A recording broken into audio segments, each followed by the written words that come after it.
si mi do yo fo gbe bo ko le ko afon gbe be ne mi de mi ga de gboru to o ko le dai wa bo mi da don mi bro jire ko e ka bi mi o e do dada de ka fo wa ha yo le yo de te ka pataki sun gbe ntanwe o wa wuye bi e dire nu ka yo le wuye bi bondo mi mo sun di attaque ita e to me no mi mo Samori Touré e la Joma bo mo Taka Zulu e a fi du sud do ere boka bene on mi mo ni bio bariban lesi to me don mi mo bio gera bo ikiriku si to me don na titengu o mi mo kaba bo a gbo me ka me de o mi mo gbere anzi bon we o apadire nu gbere anzi ton e ka de to koko be dran lo le yo we nu ko ton mi re wa gbadam di bo don mi do glesi de da tiji lobo mo yo vole se to bo ye chawe bo na yi to si dada gbere anzi bo kan un ka bo ikon me bo de ko do mi ka pe bi o do me gan deji le yo vole ja yo ko tu ko nu mi ku ipo gbere anzi do nu o Amazon ton le po to àwọn fun to le po do tu po bo nu e mi ge mi na so e o apa kan mi se bi bo wa pe mi do gogo lobo wa bo dran lo se to yo vole be do mi mo e do gan ho do po me mi na wa fi mi ku e lo blo gan ho atan ye do yi lo ka ten se ya gbere anzi on we dire ne te me blo de pe we ize apadire ton do statue o dran lo bodo yo le ni note don bonu mi do pre we de no ga oguti ko zen ya e po gudo mo àwọn fu to to bi e do mi dire nu ka yo vo lo le ni mo ron ku da iwo àwọn be yo yewu yo vo le tite ngbero go ko fere so ko ye me a lo se ku ibude je han ko do du ko le ko igudo bo amodo me ja ko me ton gbagbe o me ro ko gbe oje isiku ja ko ka chobo siku pe me owo yo yìtọ̀ ga oguti ri do àwọn mẹ́yọ ẹ̀pà yìí ọ̀gá oguti ri jẹ nùwé mẹ́rakọ́ ọdún tó fún àwọn ẹlẹ́yọ bisanu yòfọlẹ́jì mẹ́rakọ́ kádò fòtún dé bẹ́ẹ̀ yọ̀dọ̀ kú bẹ́ẹ̀ dá afọrúkpó ẹ̀ fòtún ọdún gbọ́dọ̀ fòtún ẹ̀ wá kú wùnú fi kó dọ̀dọ̀ kó tsi dé fòmẹ́dá yìí wọ́n wu yòfọlẹ́ rù fi ẹ̀ sọ fi lọ́dọ̀ kú wùnú gbẹ̀gàn títí fòtún kú wà lóbo wu yòfọlẹ́ rù fi ẹ̀ kú wùnú wọn. Ọjọ́ ga oguti ri kílẹ̀ fòtún yòfọlẹ́ bẹ́ẹ̀ kọ́nu ẹ̀ mọ́nà dùn alẹ́ dọ̀jì tán lobo kɔmi ɔdɔ jitɔn lobo tozo bo kɛ ntɔntɔn fún àwọn alẹ bi lobo kɛ kple bɔn yovo lɛ wa lobo lɛ atɔ àwọn akagbɛ kan si yɔ yìí fún àwọn anɛ de fún tópa ɛfún de yìí wu mɛmitɔ lɛ gidzagidza bonu dɔdzi nu edze tɛtɔ mɛ yɔ gbɛrɛvi gbɛkansivi o dãwomɛvi esi hu kɔ yɔ esi do abɔ yìí mɛ alɔ sɔ ɛkò bu ekpo yɔ kpɔ gbɛkansi kpɔ hàn ekada àwọn do lebonu kɔla tɛ ma bi yɔ nu kó egbe dɔ ŋuɛ.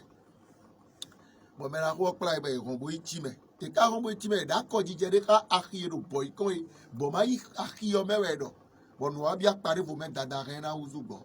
lobo do amadu e ndudu ejole moliku ejole yo moliku ne no metamorphose ka akhiyo do domro uzu moliku no foto me e we zo be no sa gbo boy ko me gbede ya te ka se to don di to do gbo so di ogbo ko ki me aji sun gbegbe no ko do fi we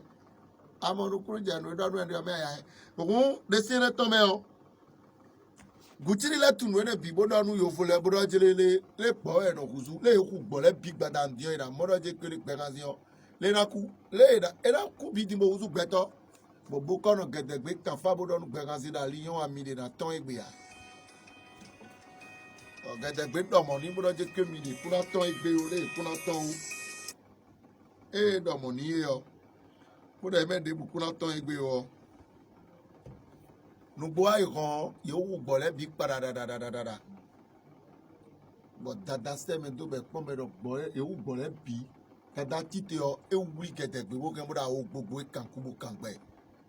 wẹ́sánná kpò sátì lò bokọ́ kpakpé pọ́n gbèrè tó gbẹ̀rẹ̀ fọ́ wa bọ́n kẹ́rẹ́ dọ̀ kọ́rọ́ kpọ́nu wẹ̀ lòkú ká tó mi àkọ́sù lò kpọ́nà zẹ̀ wẹ́ bọ́dà yín zẹ̀ gẹ́zugu bọ́dà yà takà yín ẹgbẹ́ kan sí lọ́wọ́ bọ́dà jẹ́lẹ́nu dọ̀mọ̀nù gẹ̀dẹ̀gbẹ̀ náà tiẹ̀ dada boyi degbe ewe zombo mi akpɔku kan gedegbe to me egbe o vitosi vivule me do po ayonu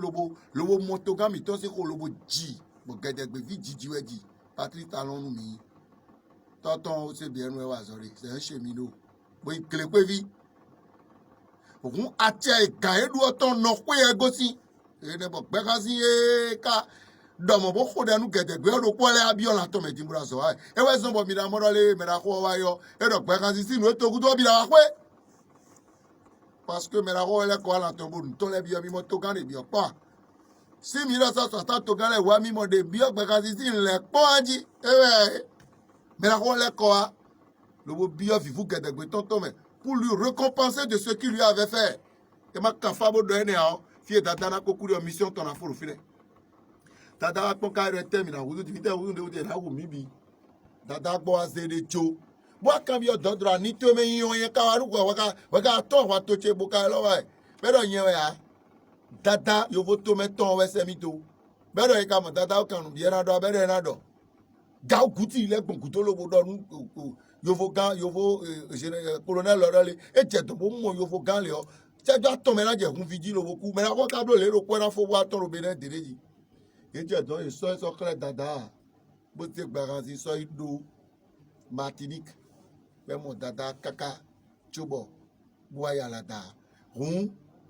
èènù lẹbi kú tìmọ yọ yèbíọ ali déèjì kéètò ọ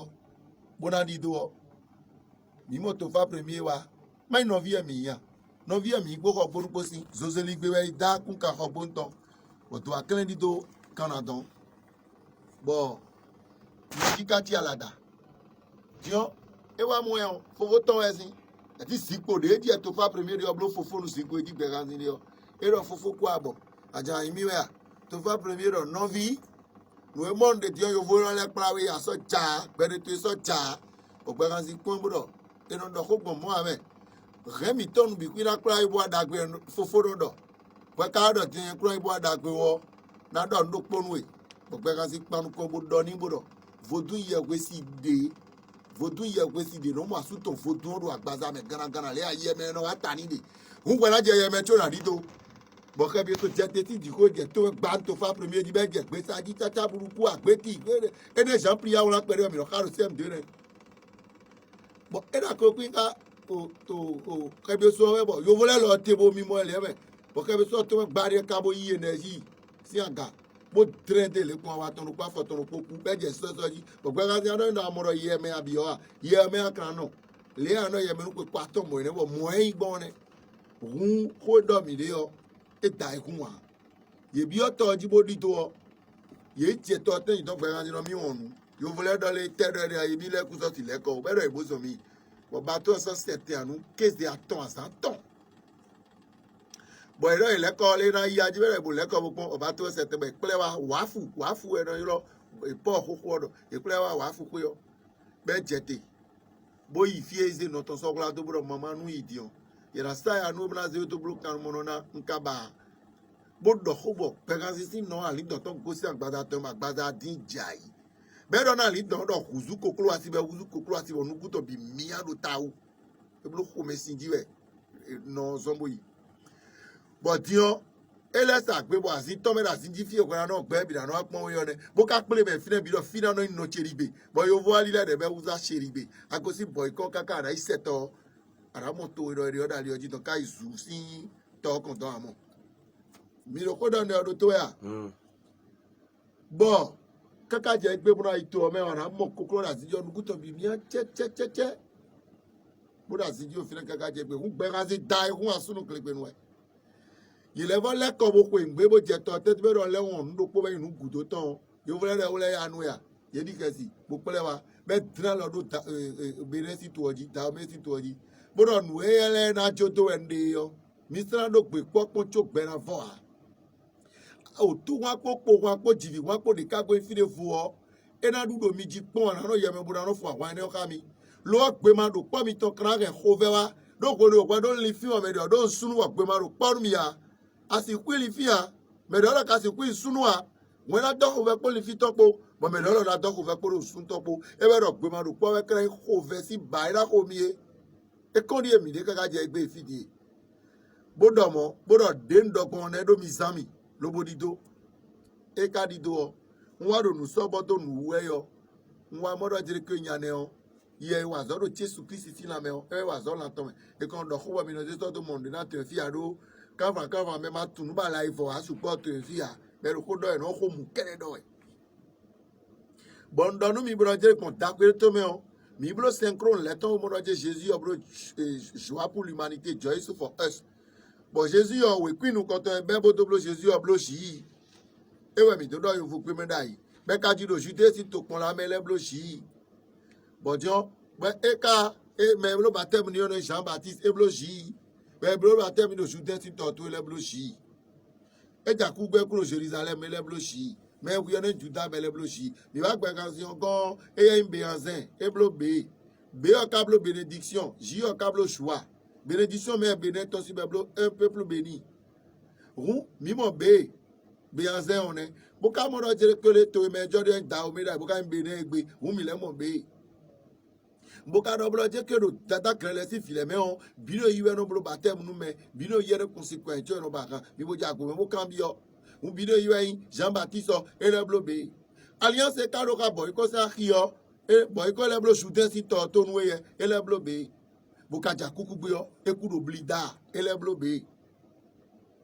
Arrête. Bon, disons, et câble B, le film Viton, Wani Loa, et avocat nous quand on met le béditon, Jacob et Bordeaux, et le blobé. Alors, ce Jokiza, mais quand il est Jokiza, nous, il faut quand même être un roi Jokiza, mais dans les bleus, le roi balai, et le blobé. Pour conclusion, mais Jésus-Christ, il faut que l'apôtre, il t'en a pour un biblo watton. Bon, dada, quand on a beau, mais quoi, dans le biblo watton. C'est 13 rois. Roi le biblo watton. Bon, Jésus ne souffre l'apôtre le biblo 13. Bon, Judas ton le temps. Bon, ben si J. Jokiza le temps le thé. Bon, ben si B. Et si, et ben dormi brûlé. Tu Jésus n'a bien Jérusalem, moi, dormi délai. Un jour, on va dire, moi, mi cra, kemi da cruz, J le beaucoup. Bah, on a notre tomi, kaka, et peu, ben avant. Il grec d'Achesi, tito, tikra, notre tomi, tomea. Nous, bois, il a tito, bisi, Israël, bosé à Rome, d'Italie. Les deux bon. Bokara kwa me minano kai kai pe gbera fo nu bo kaka je gbe gon me wuro Palestine Israel gbere a ikro du da wa nu kon a e we ndo de gbera si lodo gboro fio bob de na wa lo kere ku gbenu bo na ito asin atito e pe a ku ya mi ko me le ko kala nu yi be fofo mi ka di do be gbelu lo to me ndo sokro wa mi loje pave mi na dua kere ku wa e ro bi glotie me ya yi wa e re sanje mi na dua taron wa e re yero nu gba kere kete nu bi le yan deji even do ekusi to gale wo ekun karesi to vile wo do nu to gbakansi to do nu gbawe bon wa kam yo maudo dio na mi na blogbon maudo chewa mi na si ku mo vivo o le 10 décembre me na ku oku do Algérie do blida do 1906 ku mi na daza ene me na no flin do kukuton mi moi be na chômé hein mi moi bon dio nu mi blo mo lo nu do na yi e be son bo e kudo malele si tome do malele no do pe po u ga me bi so solidaire sociable kunu mi tun we yen ene nu do rai nu do nu mi hon ko che gbe donc do lo to me fi do po do le que mi o ballon contre Togo mi na o 2-1 bon mi o 2-1 bon wa do dion de mi na blo gbogbo ikupo e na blo le bon ma yo na ile le o me de kan de ben mi a e ba so mo do ku ba so kan ballon ko bi o mi ndo fi o nyala ku di je suis très inspiré je suis encore trop sévère ku de ndo ko che dion e jo mi o di ballon do won mi le hon igbe nu mi ka hon igbe o boyo ya bonu ko na ko de mi cambio mi je peux être bien inspiré et je ne vais pas parler parce que tel l'a dit Napoléon, le secret parle à celui qui l'écoute. Donc le secret ne va pas vous parler, vous allez banaliser et me poser encore des questions sur d'autres secrets. Nous des secrets étant bon mi banaliser on s'en d'aller dans des voix quand on d'aller va dire. Je suis un prophète émérite, le dernier prophète planétaire. Bon, quand nous comptons pour le protocole, nous te voyons dans tous les je vous en remercie. Ok, merci beaucoup Beno parce que le temps nous presse ici, c'est tout ce que vous avez